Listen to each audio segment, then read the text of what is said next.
Hi, Heather. Welcome to Life Rewired. Hey Rob, how's it going? Good. We're going to make this one work because the last time it didn't work out too well for us. I know. You'll have that with technology, right? I know, right? It's been a Uh-huh. week, a day, and we've talked off camera, so I feel like I know you really well. But Yeah. let's let the viewers know a little bit about you because I know you had. Well, no, I don't know what you had because I've already forgotten because I have a Yeah. brain injury too.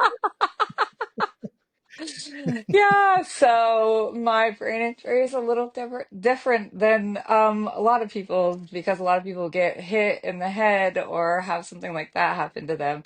My brain injury is surgery induced because I had what's called a vestibular schwannoma, which is a tumor, a benign tumor, 99% of the time benign tumor that grows on your vestibular nerve, which is back here, and it affects your hearing and your balance and your facial paralysis, possibly can. Not everybody, but I was fortunate enough to be one of those people that get to have facial paralysis after you have the surgery.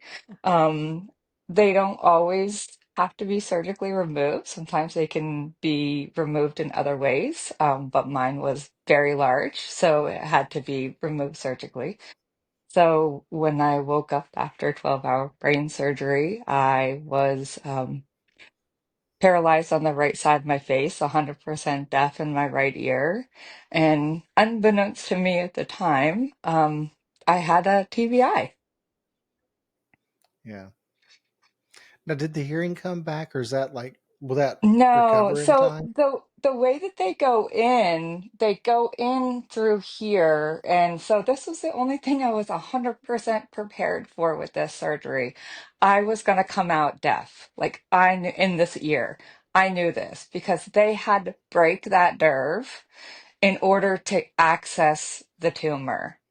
The tumor kind of Gotcha. grows. Yeah, the tumor kind of grows like an onion. So in order for them to take it Hmm. out, they have to peel it out. But to access it, they have to break the audio nerve, basically, and it can't be repaired. It's like they kind of have to cut it. The nerves that it grows around now, sometimes those can repair themselves, like the facial nerve that actually does your facial paralysis. When they were in there and they were removing the tumor, it was wrapped around my facial nerve as well. But they actually stopped the surgery because they can test the nerves to see where they're at while they're doing the surgery. They tested the nerve and they thought maybe my that nerve would come back over time because it still had a little bit of life in it. They left a little bit of the tumor in there, but unfortunately, it didn't ever come back. It didn't have enough life in it to come back. Yeah. So, and then your balance is just off forever, pretty much. Mhm. I don't have any depth perception anymore, which is fun, actually. No, no, it's not. I hate It's it. not as fun when you're driving because I have a spouse on It's- if when I'm driving, she'll say, "You can go, you can go." Like I can't tell how far close they are. I can't go. No, it's terrible because it's like, and that's kind of actually how I found out about what was going on is that I lost my depth perception. I was like walking in the Yeah. snow and I was telling my husband, I'm like, I can't tell where I'm going. Like, I can't keep up with you right now. I don't know what's going on. And so when they Hmm. finally did the MRI, that's when they found like this thing is like attacking this part of my brain that's like, affecting my depth perception. I'm a yogi. So like I can't even I can't do tree anymore. I'm falling over. This is not possible. What's going on? It's funny. Now, what about the paralysis? That's gotten better, right? Well, so you'll see I'm a little off kilter, right? So I've just gone through this. third of my three major surgeries to bring back they can do amazing stuff with facial nerve reconstruction. Yeah. So they've gone in and basically what was happening with the 13 nerves that actually do the outside of your face, your smile, and um, do sorry, this is another part of it, right? You lose your words. Do you lose your words? All the time do I lose my Okay. words.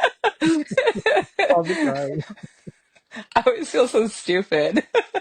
I know I'm Have you ever not got because to the they're in point there. to where have you got to the point to where like we were out eating one night and I wanted pancakes, bacon, and something else. But anyway, everything kept coming out bacon. So I ordered like bacon, bacon, bacon. And my wife goes, "That's not what you're wanting." I said, "No, I want bacon." And in my head, I'm saying the right word, but they're hearing Yeah. bacon, bacon, bacon, bacon. You just want like what the cat gets, right? Bacon, bacon, bacon. Right, right. No, so anyhow, there's 13 nerves that actually control the outer part of your face. So like the inside of my face, my eye, my nose, my mouth, like all that stuff, this nerve, the facial nerve, broken. This I can't feel. It's numb. Like that stuff is still done. If they had, but the facial nerves, these 13 nerves, come back because those are different nerves, right? So they reconstruct Right. this facial nerve stuff, okay? So these Isn't that 13 amazing? nerves, I know it's crazy, right? So these 13 Yeah. nerves, seven of them were coming back backwards. It's called synkinesis. So Wow. so you asked me how I find out about this, right? This is the first of the surgeries that I have. They take off half my face and they test them all. And then Wow. they remove the seven that are coming back backwards and leave the others that are good, that are coming back the right way. And then my Yeah. face starts to miraculously kind of do something that it's supposed to do, but it's still not, it's never going to be what it was, right? So Right. that's the first of the surgeries. Are you happy with it after that, Heather? I'm not quite happy. There's more you can do, right? There's two other parts of the surgery. Yeah. The other parts are you go in and you have a nerve taken out of your ankle and they attach it to the good nerve over here on the good side of your neck and bring Yeah. it over to the bad side of your neck to activate this nerve over here that's not working properly and Wow. start to activate the side of your face more. That's the first part of the second set of surgeries. And then the Goodness. third surgery that I just had, which is why I'm still a little swollen, is they take a muscle, a vein, and an artery and a nerve, and they put it. Sometimes it's up here because your smile isn't actually going up, but my smile was going up. What's Yeah. happening with me is my lip isn't going down. So they take that Oh, muscle okay. and they put it down here so that when this activates, in about a year or so, when all this works and this part of my face decides it wants to cooperate with all the stuff that they've done, that Yeah. this lip, when I smile, will expose my teeth. Okay. So then it will look more normal. More natural, like you used to Like have. yeah. If you ever looked Yeah. at pictures of me before, you'd see it was like big, But what happens when they do this first part of this surgery, which I didn't actually realize at the time, is that it actually reduces some of this side so that this actually comes down some. So that it Oh, okay. actually will start to match over here a little bit, so that your smile is not quite Gosh. as big as it was anyhow, so that we're trying to just get symmetry back. So I'm Gotcha. not, but they said they literally, I'm like leaving the hospital. The doctor looks at me and says, just forget you had the surgery for the next 12 months. We'll see you then. How do you just forget? Well, I don't know, because I kind of look like the guy from Goonies.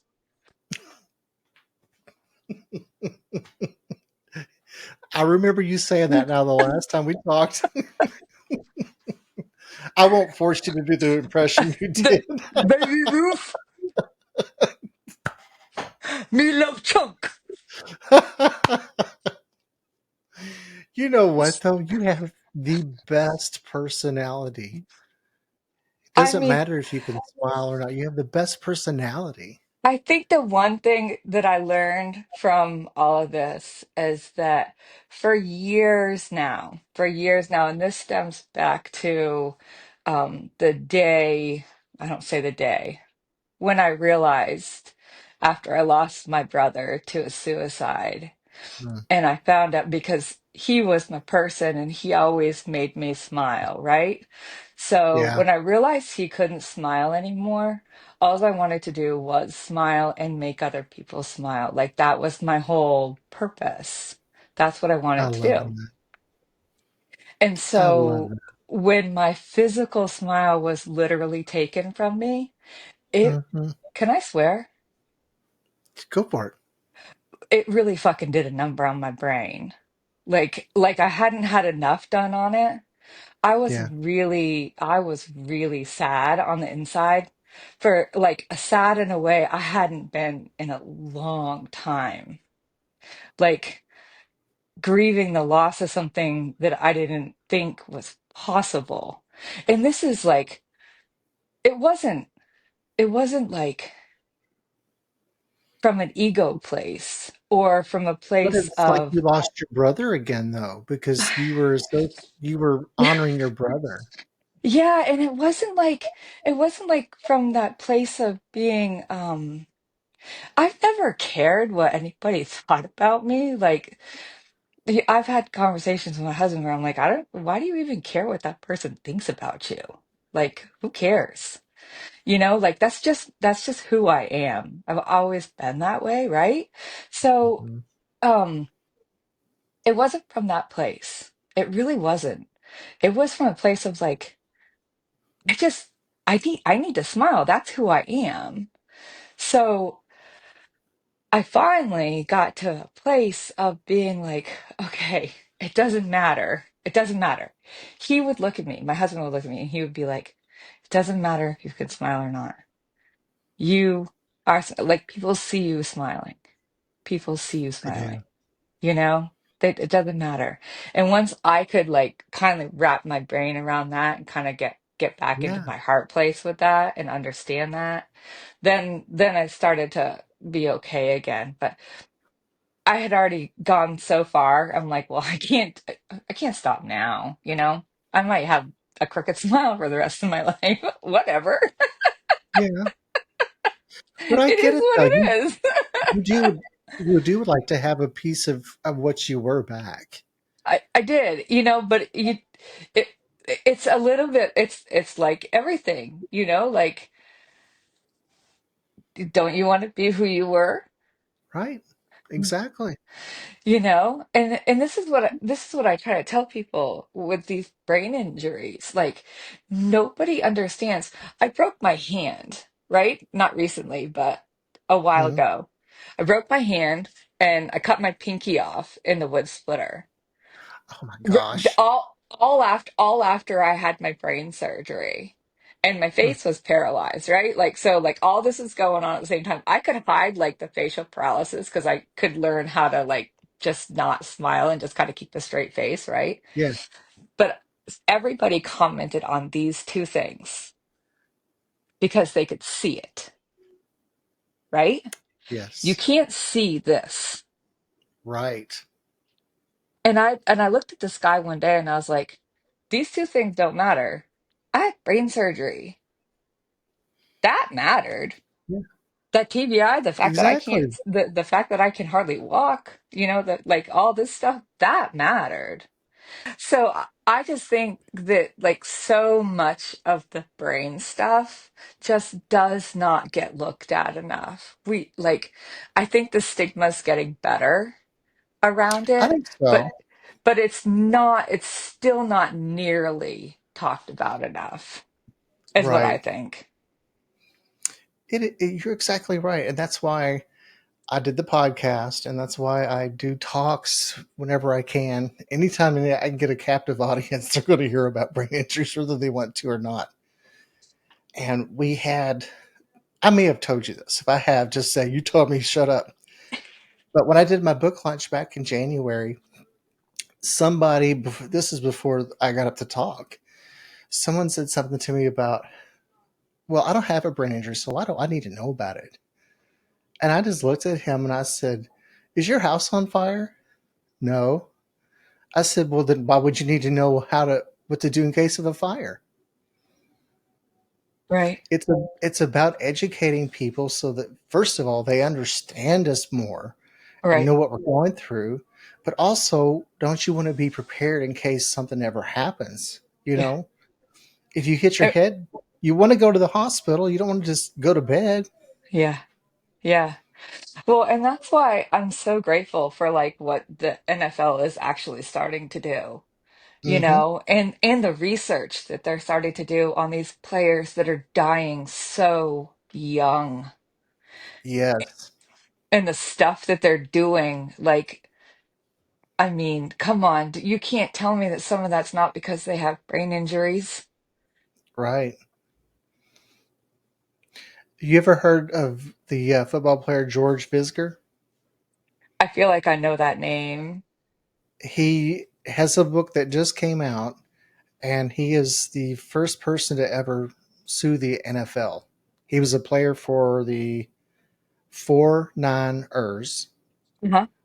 and back in several years ago, like in the 7-0s, maybe something like that. I can't remember the date. But long story short, they tried to hide it.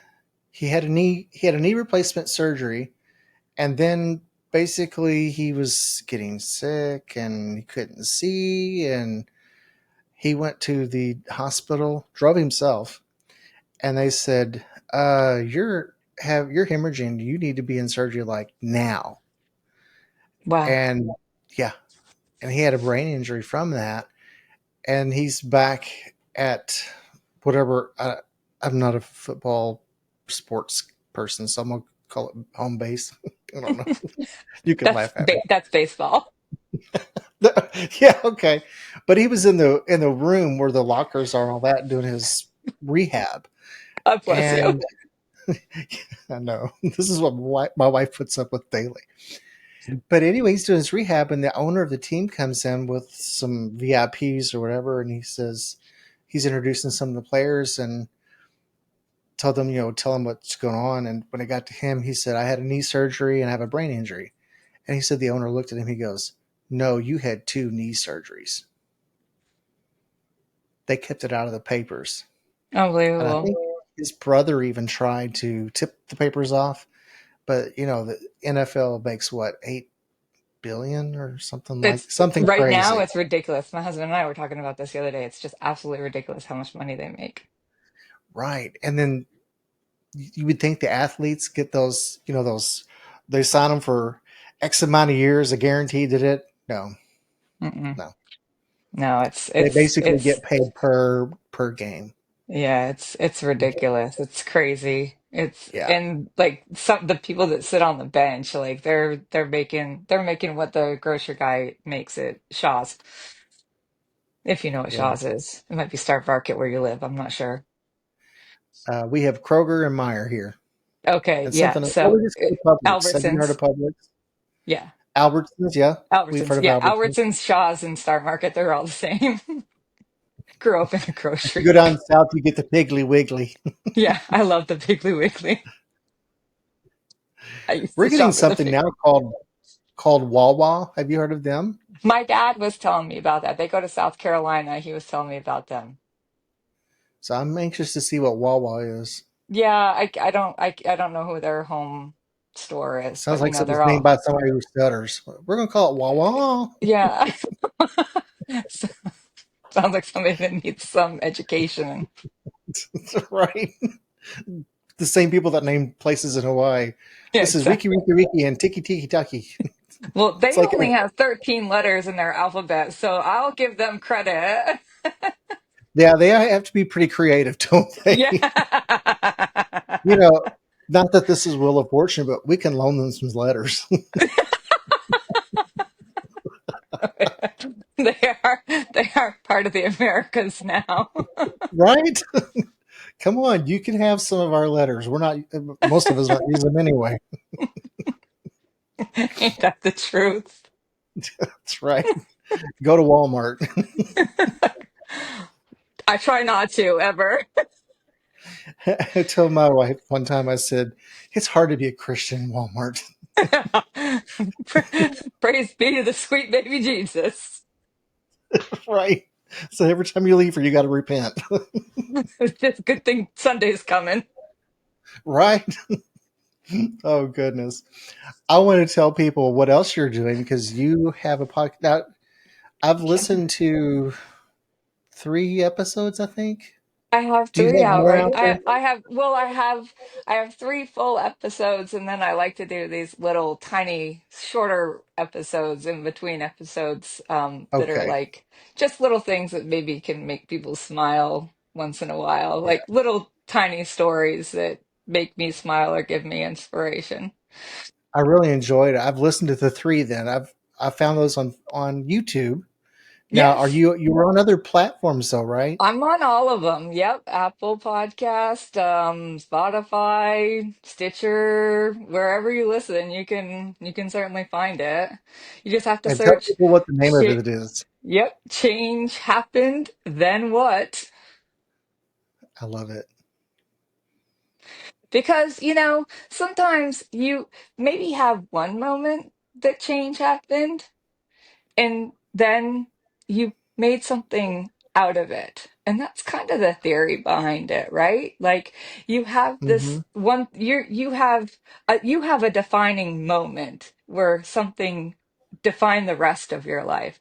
Sometimes there's Right. a few defining moments. Like I can say when I lost my brother, I thought that was my change happened moment.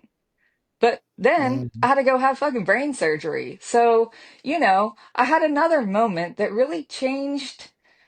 It didn't necessarily change my life path, but it certainly changed me in a way that It I does. never could have imagined, right? So I have this background in audio engineering, which is what I actually went to college for. Not necessarily what I do now, because, I love numbers so much. I decided I'd be an accountant instead. Podcaster and storyteller on the side, accountant by day. Let me put my cape on. That's Go funny. change, go change in my telephone booth. But, Now there's some kids you out there know, listening going, Dad, what's a telephone booth? right? Got a quarter? It Is might, that like a case? it might need a 50-cent piece these days. Right. We have one working one still in Vermont. It does happen to be at the telephone company, but it does still work. Really. That's funny. It is funny.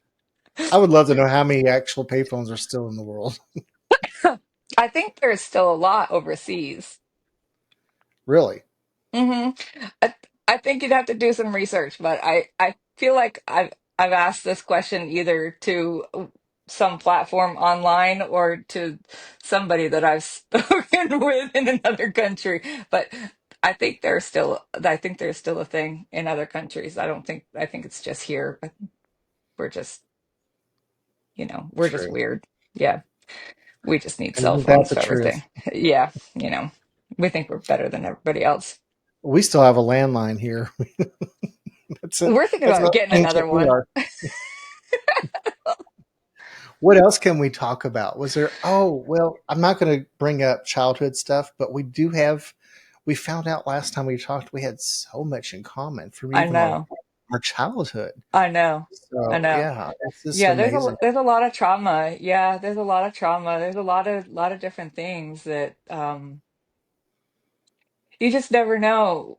Sometimes I feel like sometimes you don't know why you meet one person and then you meet somebody else and you're like, "Oh, Yeah. maybe that's why I met that person." You know, Mm-hmm. because you really didn't have that connection with the first person you met, but then you do with the next person you met, you Yeah. know, and it stumbles into something else. That's how I Right. feel, you know. And but I do have this strong belief that the universe is always bringing you exactly what you need when you need it, and showing you where Yeah. you're supposed to be. And you know, that's what I feel like. It was such a divine timing for me when I started this. And my podcast is pretty new, right? So like I've only Yeah. got 3 episodes out, right? So um, I wanted to, I wanted to, s- I finally got the name. I finally landed on the name. I started telling you, I wanted to tell these stories.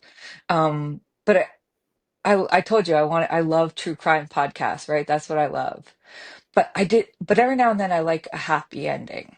And I want to end a podcast with an ending. So like I'm listening to these stories, I'm listening to these podcasts at work, doing you know the thing I love to do most, which is play with numbers, not. So I have I'm listening to these stories and I'm listening to them with this like different ear because I've only got one. And I start to think about my friend, if you listened to the first episode, Jeannie, who Yeah. lost her daughter, right, in that car Hmm. accident. She always told me, she's like, you need to have a YouTube channel. You need to have a YouTube channel. You need to tell your story. You need to tell your story. Yeah. Because there's so, like, inside my story, there's so many stories to tell. Like, I could go on for, I can. I plan on if this thing ever works, right? I plan on maybe telling my story in a season, right? Because it's gonna take a whole fucking season to tell it, because it's a long story if I actually Yeah. started at childhood. So, um, but I hear her in the back of my head, and I'm like, I don't want to be on video all the time. Like, I don't have time for that shit. But I want to tell stories again, Yeah. and I want to connect with people again. Like I really don't like these numbers. But they do pay me pretty well, so I should stick with them for a while. So, Yeah. but how can I do this? And so I'm like, why don't I have podcast? Why don't I do that? Why don't I just try and see what happens with it, right? Yeah. So I tell her, she's beyond words excited about it.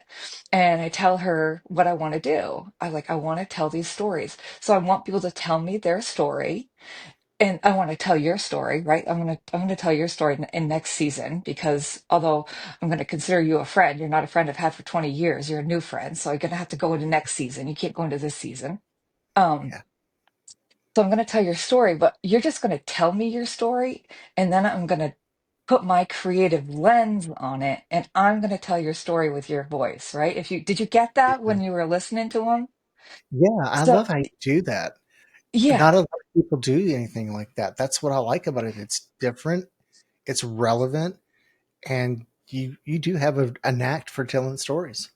And that's what I want to do, because I think it's different. And Yeah. so this is what as I'm listening to these stories, and I think true crime gave me that idea, is what I was going to say, right? Because Yeah. this is what they do in true crime in documentaries, is they tell the story through their lens. So I'm Mhm. basically telling a real life story through my lens. But I got to get the story first. So I just got to listen to your story. So I'm telling these little Yeah. mini stories through my lens in creativity, and being able to do that. It was just like, yeah, I want to do that. I want to do something different Yeah. and tell these happy ending. But every story has to have a happy ending, because Yeah. otherwise I mean, I can't tell sad stories. I mean, Right. they're sad stories. Trust me, they're all sad stories, but they do all have a happy ending. Everybody, and that's the spoiler alert. And I say that right up front. Spoiler alert: there's a happy ending. You're Somebody like did the something good. hallmark of podcasts. Yeah, somebody did something good with their fucking life after they Yeah. had a tragedy, right? Right. That's the bottom line. I love Because that. And we don't have to just sit in our shit and wallow. no, There was a book. I'll have to. It's on. I'll get it to you. Yeah, It's Heal Your Crap, and I can't remember. I'll send it to you. It's Heal Your you'll Crap. find Something or it. other. Yeah, I'll find it. you'll find it. Yeah. Yeah, and that's another thing. You've with everything that you have been through and the life that you've had. Have you ever considered writing about your story? Well, okay, so here's the other piece. This one starts. This one was when I literally, I remember the day, I remember the time, 19 years old, working in an Olive Garden down in Florida. Where is Orlando? No, where is, what's that place called that's in Orlando? It's not in Orlando. It's in Kissimmee, Walt Disney World, right? Okay, yeah. Kissimmee. So I'm right next to Walt Disney World. I'm working in the Olive Garden. There's this older couple. He must have been in his, I say that because I was only 19, right? How old were they really? I'm old now. Maybe they were in their 60s or 70s. They weren't Yeah, that old. probably not. Sitting at a table in the corner. And he looked at me. And God knows what fucking story I was telling him. But he looked at me and he goes, "You're going to write a book someday."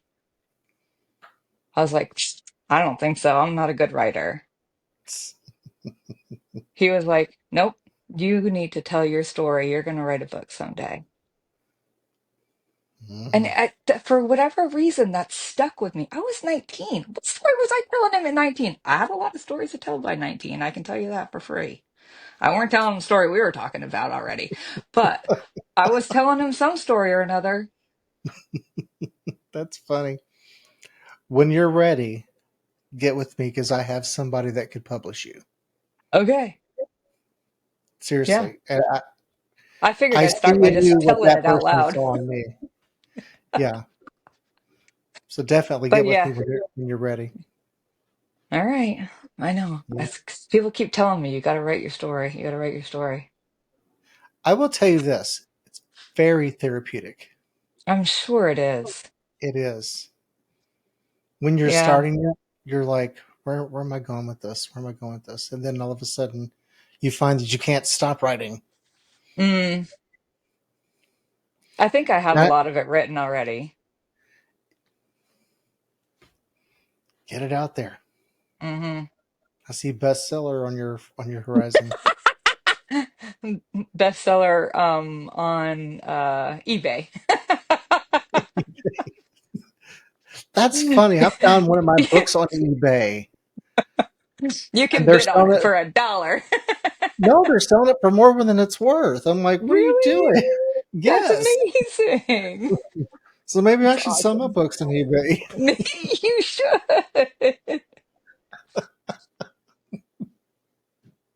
That's That's so great. funny. Goodness. We could talk for hours, I and I know we want could. you to come back I will. anytime. All right. Anytime. Yes. And we'll set up a time so I can write your story. Yeah. To people watching this, go to remind me the name of the podcast because it's been 5 seconds. Well, you can just go to www.changehappenedpodcast.com and find everything you need right there. There you go. Yeah. I can't wait to listen to more. I really Yeah. can't. You do have a great way of telling stories. Well, I'm going to tell a story this next week about my inspiration and the person that got me through my brain surgery because she had trigeminal neuralgia, Yeah. and which is a terrible, terrible brain headache. And she had to have surgery in order to get it taken care of. Wow. So, I can't wait. yeah, thank I you. got you bookmarked. All right, sounds good. Thank Good. you. So you guys watching, don't forget to visit her website. Don't forget to visit our website too, myliferewired.com. If you want to be a guest on the Absolutely. show, go there. There's a link called Contact Us. Put in your Blink, blink. your contact information, and guess what? I will respond and I'll say, yes, I'll have you on. So please do that. Absolutely. Please do that, and you can meet people like Heather. Thanks, Rob. Thank you. Thank you so much for being here today. Bye, guys.